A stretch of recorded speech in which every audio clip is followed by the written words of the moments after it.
ჩოხატაურის მუნიციპალიტეტში ახალგაზრდებისთვის დებატების ჩემპიონატისთვის მოსამზადებლად ტრენინგები მიმდინარეობს.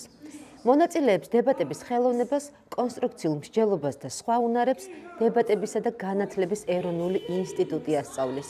და როგორც სოფიო ვეფხვაძე, ინსტიტუტის პროგრამების ხელმძღვანელი ამბობს, ჩოხატაურში ძალიან მოტივირებული აუდიტორია დახვდა. ტრენინგები ახალგაზრდობის სააგენტოს მხარდაჭერით პროექტის ახალგაზრდობის ხმის ფარგლებში ტარდება. მოზარდები, რომლებიც აღნიშნულ ტრენინგზე მოხვდნენ, რამდენიმე ეტაპიანი კონკურსის გზით შეირჩნენ.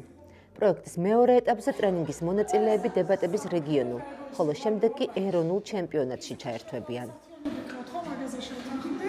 დებატები ჩვენი ყოველდღიურობის ნაწილია, ის ნიშნავს აზრების გასვლას და ერთმანეთთან საუბარს, ამიტომაც მივაჩნია, რომ დებატების შესწავლა ძალიან აუცილებელი და მნიშვნელოვანი საკითხია.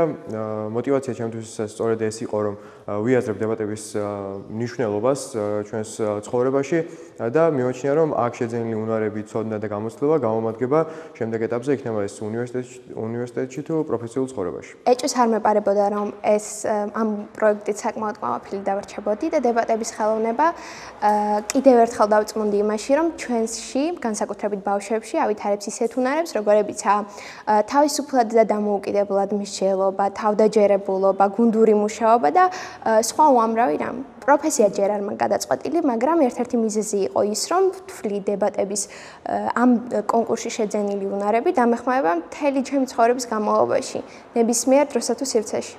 ახალგაზრდობის სააგენტოს მხარდაჭერით ვახორციელებთ პროექტს ახალგაზრდობის ხმას, რომლის ფარგლებშიც საქართველოს 20 მუნიციპალიტეტიდან არიან ჩართული ახალგაზრდები. დღეს ვიმყოფებით ჩოხატაურში, სადაც ძალიან დიდი კონკურსის გზით შევარჩიეთ 15 ახალგაზრდა, რომელიც აქტიურად ჩაერთო პროექტში. აი ამ გადამზადების შემდეგ ისინი მონაწილეობას მიიღებენ დებატების რეგიონალურ და ეროვნულ ჩემპიონატებში, რომელიც მთელი საქართველოს მასშტაბით გაიმართება და მე ასევე მოვუწოდებ სხვა მუნიციპალიტეტის მოზარდებსაც და ახალგაზრდებს აქტიურად ჩაერთნონ, გაიარონ შესარჩევი ეტაპები და გადაემზადონ ფორმალური დებატების მიმართულებით.